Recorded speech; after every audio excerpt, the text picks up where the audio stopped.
করি আমরা ঈশ্বর বাক্যের জন্য। মঙ্গলময় স্বর্গের পিতা, তোমাকে ধন্যবাদ দিই তোমার দয়ার জন্যে, তোমার প্রশংসা করি যে তুমি আমাদেরকে ভালোবাসো। এবং প্রভু, আজকে এই সুন্দর সকাল আমাদের জীবনে উপহার, কেননা প্রভু তুমি চেয়েছো যেন প্রভু আমরা মিলিত হই।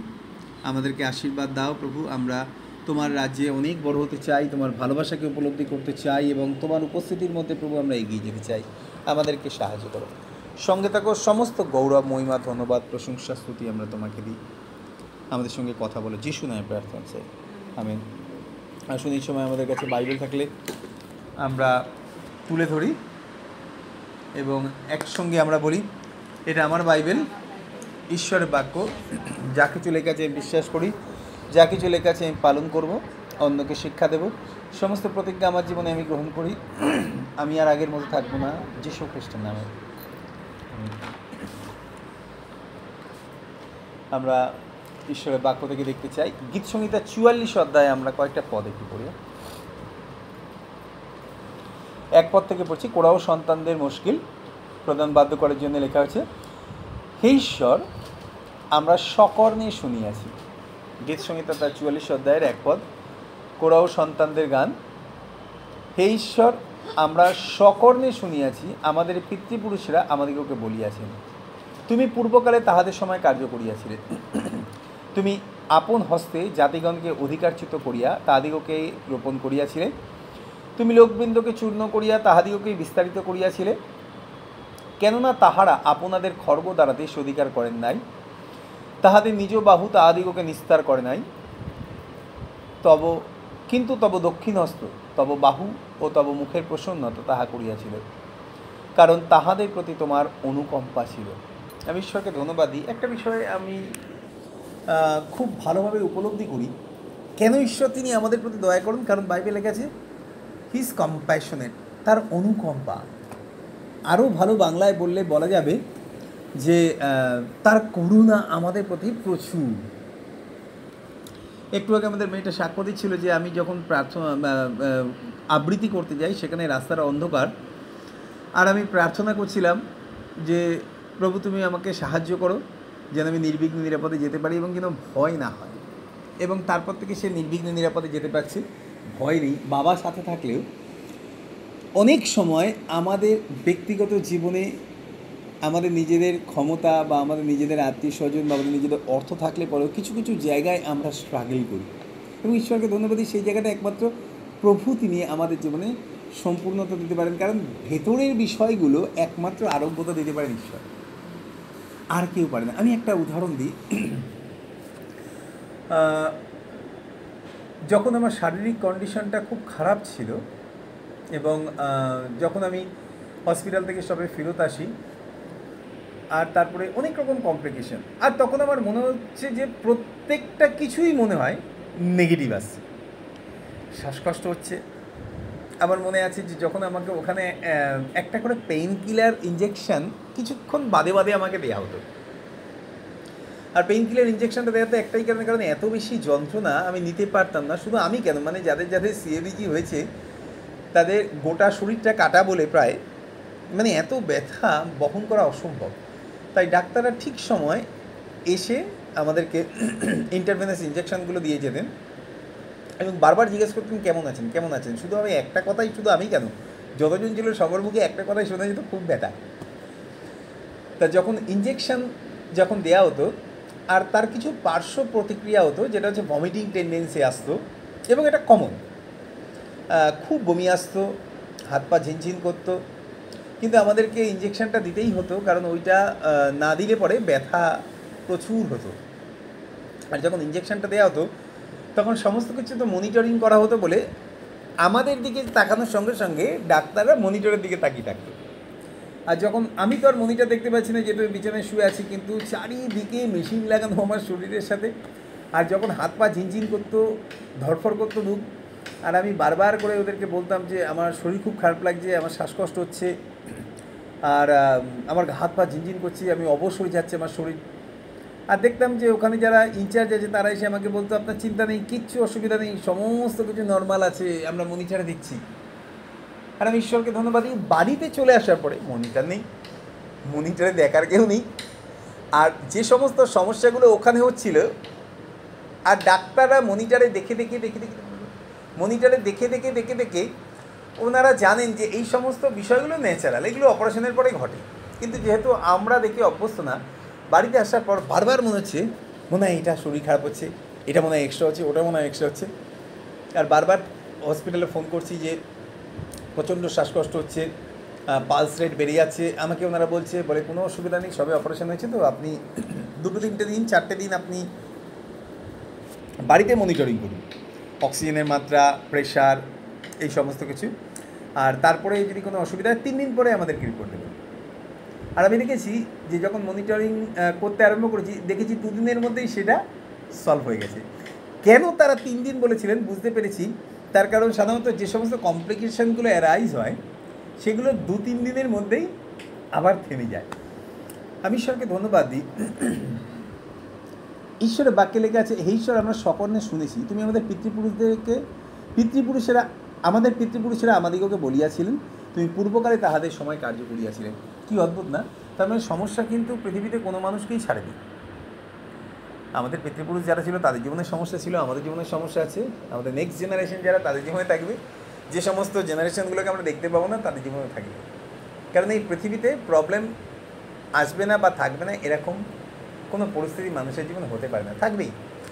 বাইবেল লেখা আছে, যখন তুমি মৃত্যুচ্ছার উপত্যকা দিয়ে গমন করবে তখন অমঙ্গলের ভয় করবে না। এটা রাজা দাউদ তিনি বলেছিলেন, আর তিনি উপলব্ধি করেছিলেন যে মৃত্যুর ছায়া আমাদের জীবনে আসবেই। হালেলুয়া। কিন্তু বাইবেলে লেখা আছে, ঈশ্বর তিনি অদ্ভুতভাবে একটা কথা বলেছিলেন, তিনি বলেছেন কিন্তু তুমি ভয় করবে না। একটু আগে মানে এটা বলছিল না যে প্রার্থনা করছিলাম যে প্রভু যেন আমি ভয় না পাই। ভয়টা আমাদের জীবনে সমস্ত অবাস্তব বিষয়গুলোকে বাস্তব করে দেবে, তাই না? যা কিছু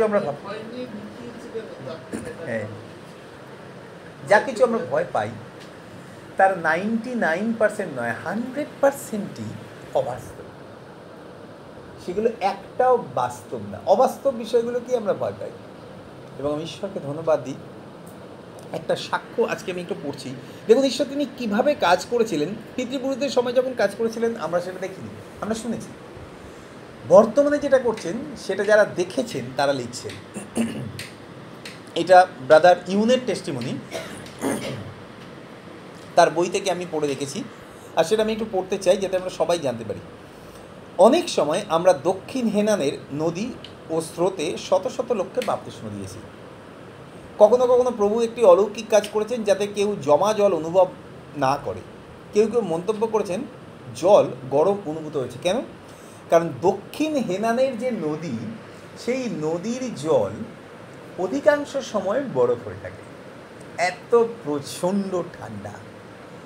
এবং চিন্তা করবেন, চায়নাতে আজ থেকে 15 বছর আগে যখন কঠিন সময় চলছিল এবং খ্রিস্টানদের উপরে প্রচুর অত্যাচার, বাইবেল রাখা যাবে না, গোটা চায়নাতে প্রায় কয়েক কোটি বাইবেল আগুন দিয়ে জ্বালিয়ে দেওয়া হয়েছে, সমুদ্রে ফেলে দেওয়া হয়েছে। সেই সময় বাইবেল নেই, ফেলোশিপ নেই, চার্চ নেই, কিছুই নেই। আমি মাঝে মধ্যে মনে করি যে প্রভু, আমরা চিন্তা করছি যে একটা ভালো বড় ঘর যেখানে আমরা সার্ভিস করব, এবং অনেক সময় আমি মনে করি যে আমি অনেক বড় বড় 2-3টে গির্জাঘর বানিয়েছিলাম, অনেক বড় বড়, যেখানে আজকে অন্য মানুষ তারা দখল করে নিয়েছে। কিন্তু আমি একটা বিষয় উপলব্ধি করতে পেরেছি, এটা বাস্তব। প্রভু তিনি ওখান থেকে আমাকে ছেড়ে আসতে বলেছিলেন, কারণ প্রভু তিনি চাননি ওই রকম বিলাসিতার গৃহে মানুষ প্রার্থনায় বসুক। আপনি চিন্তা করুন, আজকে যে সাক্ষ্যটা আমি পড়ছি, এটা পড়ে আমি অনেক ইন্সপায়ার্ড যে হয়তো আমার অনেক লক্ষ লক্ষ টাকা নষ্ট হয়েছে, তৈরি করেছিলাম, আজকে নেই সেটা। কিন্তু প্রভু তিনি আমাকে উপলব্ধি করতে দিয়েছিলেন আলটিমেট চার্চ কেমন, যেখানে তারা বাপ্তিস্ম নিত রাত্রিবেলা, কোনো আলো জ্বলবে না। কারণ যদি দেখা যেত যে কেউ বাপ্তিস্ম নিচ্ছে তাহলে সঙ্গে সঙ্গে তার জেল হতো, এবং জেলটা ছিল মিনিমাম 14 থেকে 15 বছর। তারা কি করতো, যারা বাপ্তিস্ম নিত তারা যেত দক্ষিণ হেনানের সেই নদীতে, এবং গিয়ে তারা ছোট খুন্তি দিয়ে তারা একটা জায়গায় নদীর মধ্যে শক্ত জায়গা বলে বরফ জমে থাকতো বলে সেই জায়গাটা তারা বরফ খুঁড়তে আরম্ভ করতো, এবং বরফ খুঁড়ে সেখান থেকে ফাঁকা করে তারা জল বার করত, এবং রাত্রিবেলা 3টে 3:30-এর সময় সেখানে তারা বাপ্তিস্ম নিত। চিন্তা করে দেখুন, যে বাপ্তিস্ম নিচ্ছে সে রাত্রিবেলা 3টে 3:30-এর সময় বরফ গলা জলে প্রভু যীশু খ্রিস্টকে স্বীকার করতে গেছে। অন্ধকারে কেউ নেই সেখানে, শুধু যে বাপ্তিস্ম দেবে সে আর আরেকজন বিশ্বাসী গেছে, আর যে বাপ্তিস্ম দেবে, যারা বাপ্তিস্ম দেবে তারা গেছে। ওই রাত্রিবেলা 3টে 3:30-এর সময় ওই বরফ গলা জলে তারা নেমে ডুব দিয়ে বাপ্তিস্ম নিয়ে তারপরে তারা উঠে ওই ঠান্ডা জলে জামা কাপড় ভেজা অবস্থায় তারা হেঁটে হেঁটে হেঁটে হেঁটে তারা বাড়ি আসতো। এবং আপনি শুনলে অবাক হয়ে যাবেন, দূরত্বটা কখনো কখনো 10 কিলোমিটার 12 কিলোমিটার হতো, যে রাস্তাটা তাদেরকে হেঁটে পার করতে হতো। আমি ঈশ্বরকে ধন্যবাদ দিই, যখন আমি এই সমস্ত টেস্টিমনিগুলো পড়ি আর তখন আমি চিন্তা করি যে প্রভু, আজকে আমাদের পশ্চিমবঙ্গ হোক বা আমাদের ভারতবর্ষ হোক, বহু মণ্ডলীতে একটাই কারণে বিশ্বাসীর বৃদ্ধি নেই, কারণ আমরা 4 দেয়ালের মধ্যে জীবনটাকেই বেশি পছন্দ করি। আমরা ভালোবাসি এক জায়গায় বসে আনন্দে, পাখার নিচে বসে, এসিতে বসে আনন্দ করে আমরা সার্ভিস করবো, কিন্তু ঈশ্বরকে ধন্যবাদ দেখুন, এত বছর হয়ে গেছে, 2000 বছর প্রায় ভারতবর্ষে সুসমাচার প্রচার হয়েছে এবং প্রচার করেছে থোমা, প্রভু যিশুর একজন শিষ্য, 12 জনের একজন শিষ্য। এত বছর ধরে সুসমাচার প্রচার করার পরেও ভারতবর্ষে খ্রিস্ট বিশ্বাসীর সংখ্যা এখনো পর্যন্ত 3% পৌঁছায়নি, 2% ছাড়াই। ভারতবর্ষে প্রায় 145 কোটি মানুষ, চিন্তা করলে এখনও পর্যন্ত বিশ্বাসীদের সংখ্যা বৃদ্ধি পায়নি। কেন? কারণ আমরা মনে করি যে প্রভু রোববার দিনটা শুধু আমরা প্রার্থনা করবো, বাড়ি চলে যাবো, সারা সপ্তাহ প্রভু তুমি আমাদেরকে এবং আমাদের পরিবারের লোকদেরকে ভালো রাখো। কিন্তু প্রভু তিনি আমাকে উপলব্ধি করতে দিয়েছিলেন এবং তিনি আমাকে ডেকেছিলেন যে যেই জায়গাটা তুমি তৈরি করেছো, অনেক পয়সা খরচা করেছো, সব কিছু করেছো, ভালো জায়গা মনের মতো করে সাজিয়েছো, বাট ইউ কাম আউট, তুমি বেরিয়ে এসো। আমি অনেক বছর বেরোতে চাইনি, কিন্তু আমি ঈশ্বরকে ধন্যবাদ দিই, 2019-এ ব্রাদার ইউনকে প্রভু তিনি পাঠিয়েছিলেন। আমি 2টো বার তার কিছু প্রোগ্রাম আমি অর্গানাইজ করেছিলাম এবং লাস্টের বার যখন 2019-এ আমি প্রোগ্রাম অর্গানাইজ করি, উনি সরাসরি আমাকে প্রফেসি বলেন। তিনি বলেছিলেন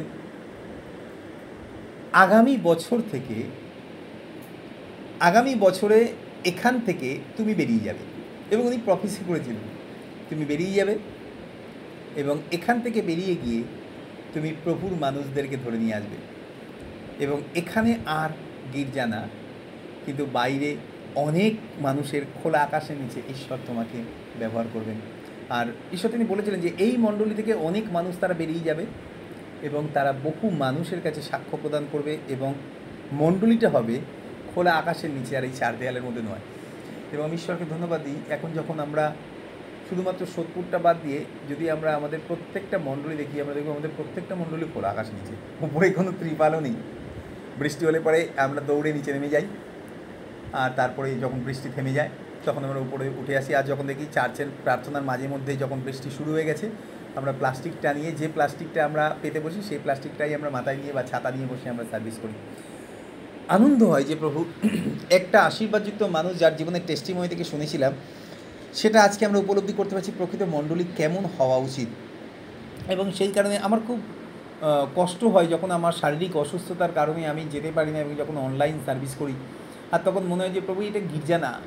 আমি অসুস্থ থাকলেও, কারণ আমি দেখেছি না, 18 বছরের প্রদর রোগগ্রস্ত যে মহিলা, আপনি চিন্তা করে দেখুন, শি ডিডন্ট স্টপ, তিনি কুবজা ছিলেন, পুরো বেন্ট, ইংরেজিতে লেখা আছে বেন্ট ওম্যান। বেন্ট ওম্যান মানে কোমর থেকে ফরওয়ার্ড বেন্ডিং হয়ে তার মাথাটা হাঁটুর কাছে চলে গেছে, বাট শি ডিডন্ট স্টপ। কিন্তু তিনি 18 বছর ধরে গির্জায় যাওয়া বন্ধ করেননি। ঈশ্বরকে ধন্যবাদ দিই, সেখানে গিয়েই তার প্রভু যিশুর সাথে দেখা, এবং সেই দিনই তিনি সুস্থ হয়েছিলেন এবং তিনি সুস্থ হয়ে বাড়িতে এসেছিলেন। আর আমি ঈশ্বরকে ধন্যবাদ দিই, যখন আজকে আমি এই টেস্টিমনিটা পড়ছি, লেখা আছে প্রভু একটি অলৌকিক কাজ করেছেন, যাতে কেউ ঠান্ডা জল অনুভব না করে। 1970-এর দশকের শেষের দিকে, চিন্তা করে দেখুন, 1970-র কথা, চায়নাতে তখন মারাত্মক সমস্যা চলছে চায়নাতে। 1970-এর দশকের শেষের দিকে বহু মানুষ প্রতিদিন প্রভুর কাছে আসতো, তাদের প্রশিক্ষণ এবং বিশ্বাসে প্রতিষ্ঠিত হওয়া খুব প্রয়োজন ছিল।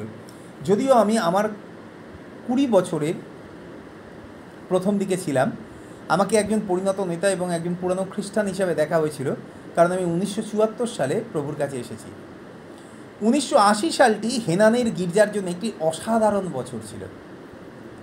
আমরা এটিকে সেই বছর হিসাবে মনে রাখি, এবং ঈশ্বর ক্রমাগত অসামান্য অলৌকিক কাজ এবং ঐশ্বরিক নিরাময় করেছিলেন, এবং যিশুর কথাগুলি অনেক লোকের কাছে অত্যাধিকভাবে এসেছিল।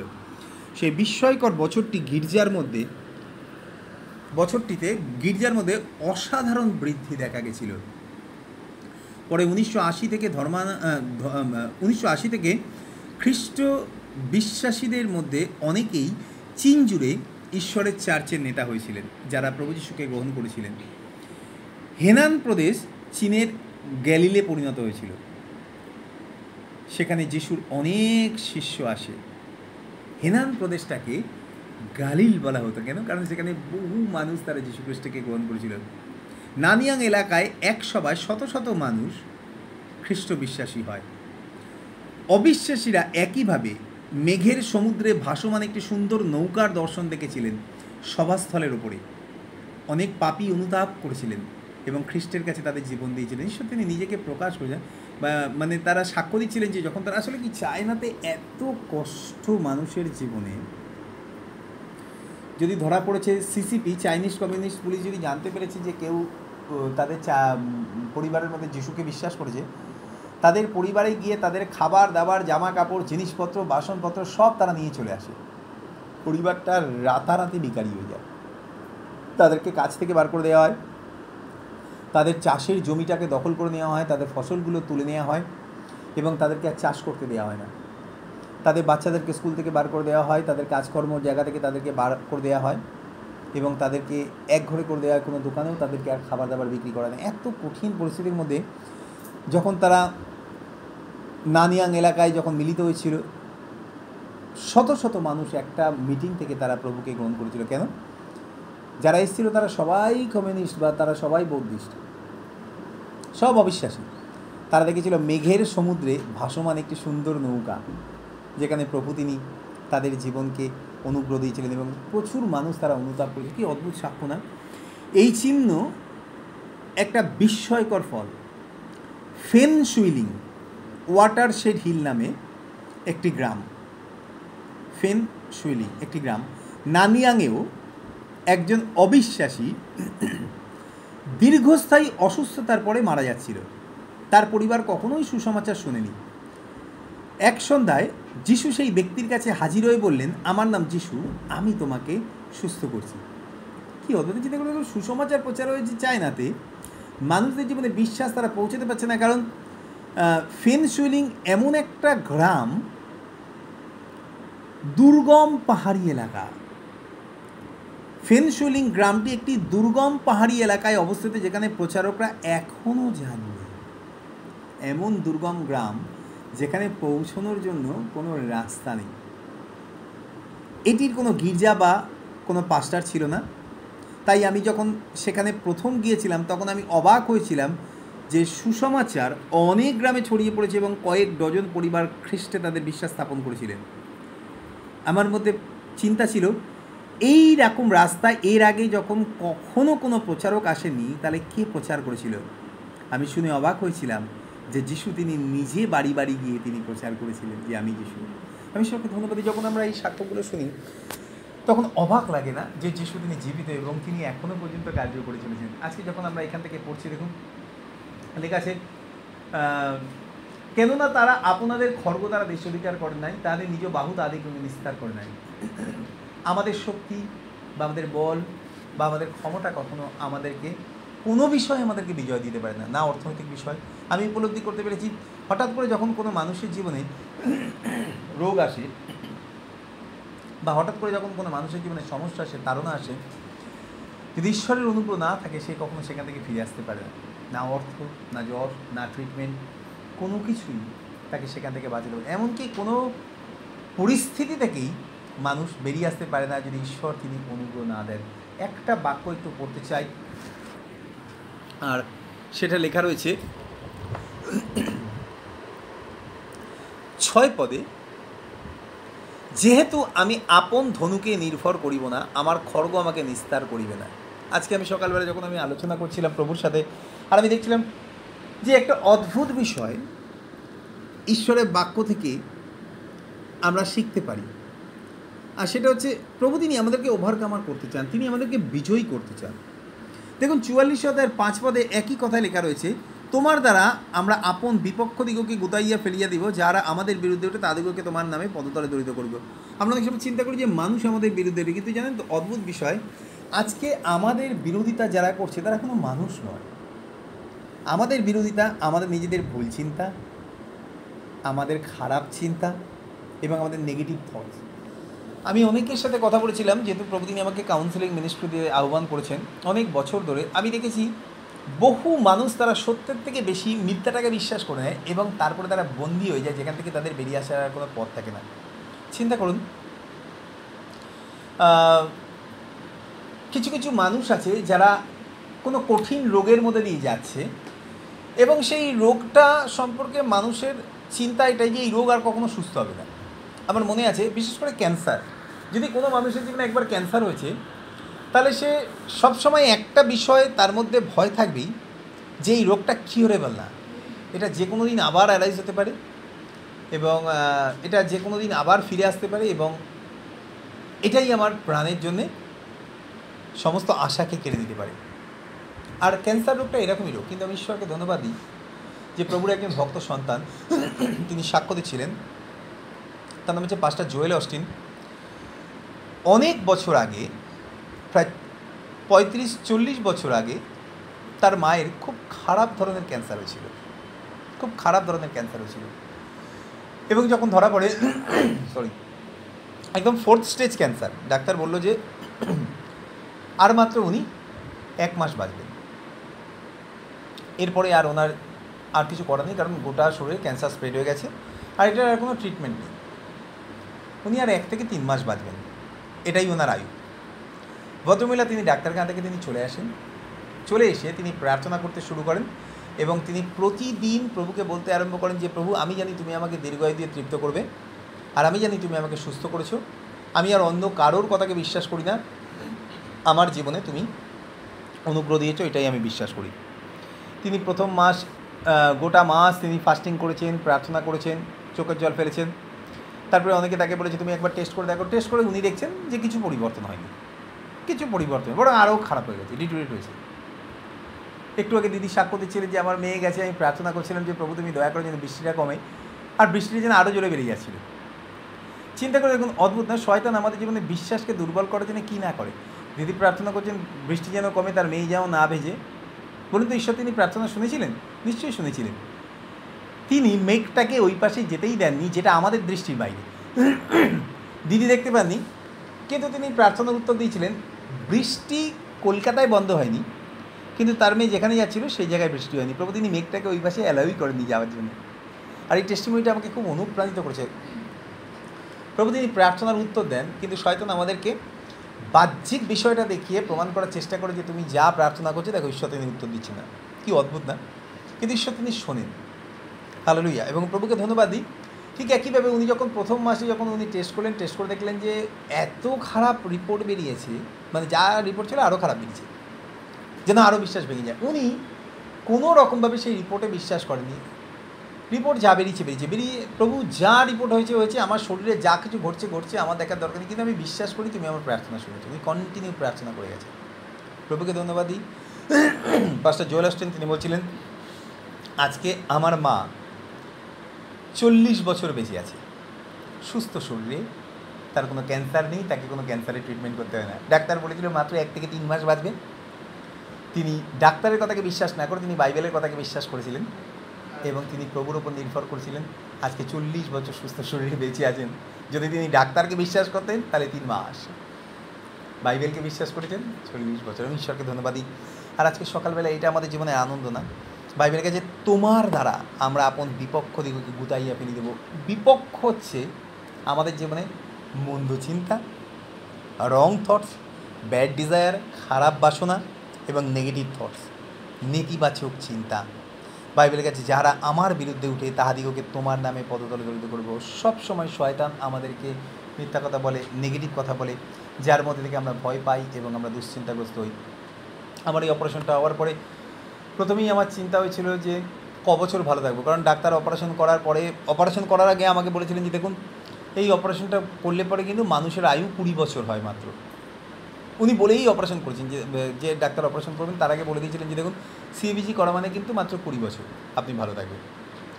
আর ওইটা অনেকবার শয়তান আমার মাথায় ঢোকানোর চেষ্টা করেছিল, কিন্তু আমি ঈশ্বরকে ধন্যবাদ দিই, আমি বাড়িতে আসার আগে থেকে আমি প্রভুকে বলেছিলাম যে প্রভু আমি তোমাকে ধন্যবাদ দিই, যদি তুমি একদম মৃত্যু ডেথবেড থেকে যদি আমাকে তুলেছো তাহলে তো 20 বছর বিরাট, আর ওই 20টাকে তুমি মাল্টিপ্লাই করতে পারো।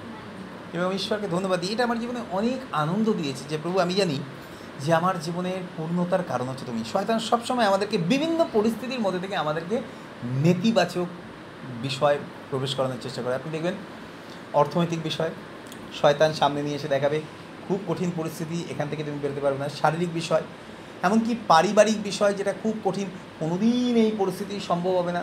আমি বারবার করে একটা বিষয় বলি, আপনি নেতিবাচক বিষয় ভাববেন না। যদি আপনি নেতিবাচক বিষয় ভাবেন তাহলে আপনি নেতিবাচক বিষয় স্বীকার করছেন। আমরা যখন ভাবি তখন আমরা নেতিবাচক বিষয়টা মুখে বলি। আর বাইবেলে লেখা আছে জীবন এবং মৃত্যু জিহ্বার অধীন, যে তা ভালোবাসে সে তার ফল ভোগ করবে। আপনি যদি বারবার একই কথা বলেন, নেগেটিভ কথা যদি বলেন, মনের অজান্তে সেই নেগেটিভটাকে আপনি বিশ্বাস করে ফেলবেন এবং আপনি যা কিছু বিশ্বাস করবেন সেটাই আমেন হবে।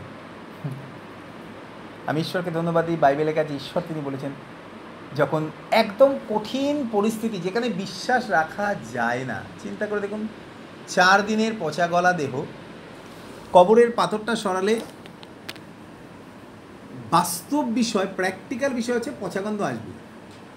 ছেড়ে দিন কবরের কথা, আপনি কোনো রান্না করা খাবার যদি আপনি 4 দিন একটা কৌটোর মধ্যে আপনি আটকানো অবস্থায় রেখে দিয়েছেন, এটা কমন বিষয় না। যদি আপনি ঢাকনাটা খোলেন কী পাবেন? গন্ধ, খারাপ গন্ধ, পচা গন্ধ আপনি পাবেন।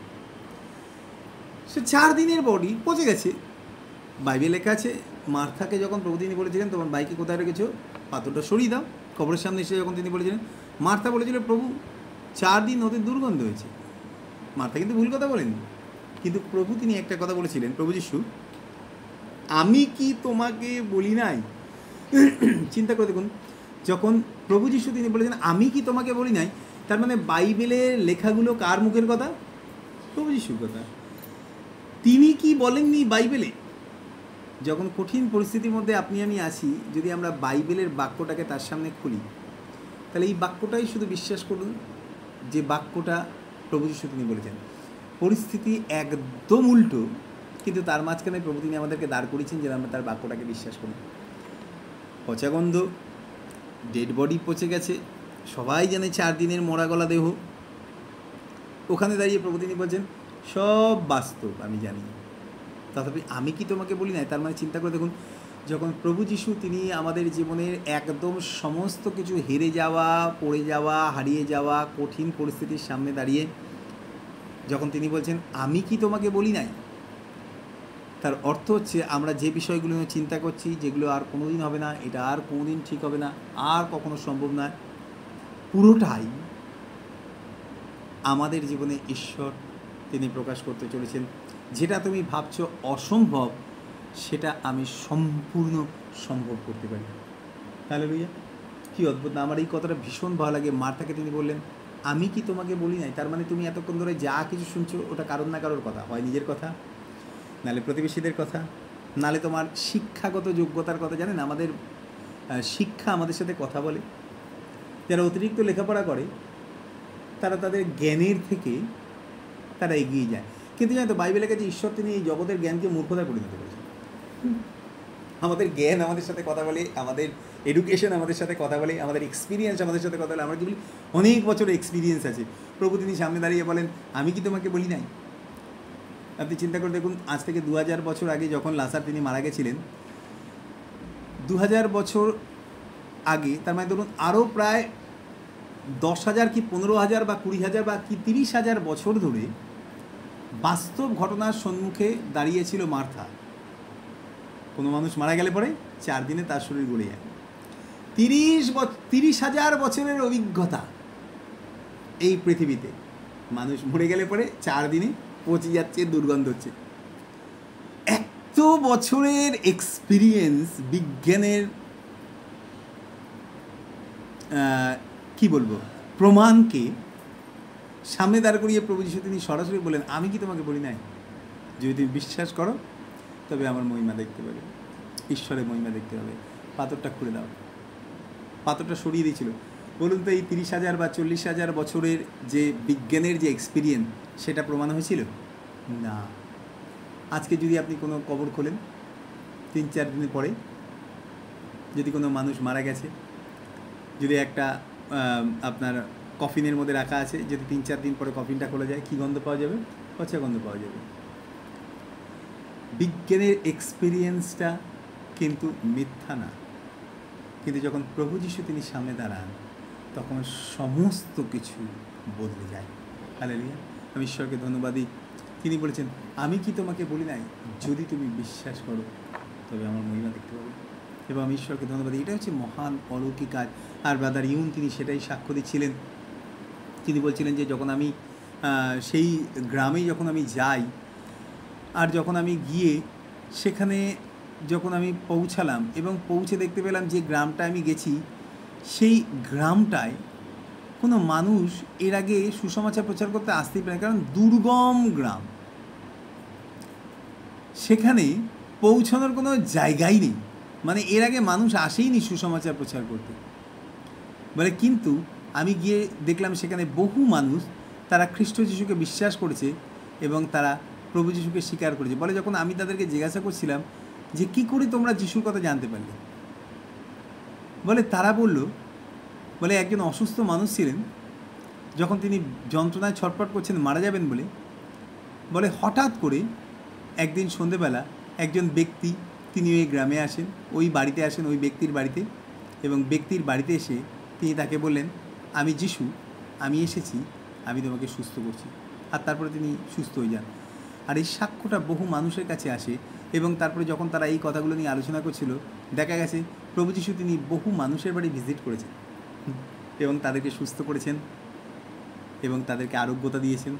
আর সেখানকার মানুষগুলো তারা প্রভু যিশুকে গ্রহণ করেছে। যখন ব্রাদার ইউন তিনি গেছেন, তখন তিনি গিয়ে দেখছেন তার যাওয়ার বহু আগেই অনেকগুলো পরিবার, 12টা পরিবার, তারা প্রভু যিশুকে গ্রহণ করেছেন, বাপ্তিস্মও নিয়েছে। সেখানে কোনো মানুষ পৌঁছায়নি, কিন্তু অলৌকিকভাবে প্রভু যিশু তিনি তার সাক্ষ্যকে প্রচার করেছেন, তার বাক্যকে প্রচার, তার উপস্থিতিকে প্রচার করেছেন, এবং মানুষ সত্যকে জানতে পেরেছে। আজকে আপনার আমার জীবনে যেখানে একদম কঠিন পরিস্থিতি, কোনো মানুষের আর হাত নেই আমাদের জীবনকে বদলানোর জন্য, কোনো পরিস্থিতিকে বদলানোর জন্য কোনো হাত নেই, শুধু প্রার্থনা করে। আমি আপনাকে বলছি, ঈশ্বর তিনি যে কোনো পরিস্থিতিকে পরিবর্তন করতে পারেন, করে দিতে পারেন, যদি আপনি আর আমি বিশ্বাস করি। হালেলুয়া!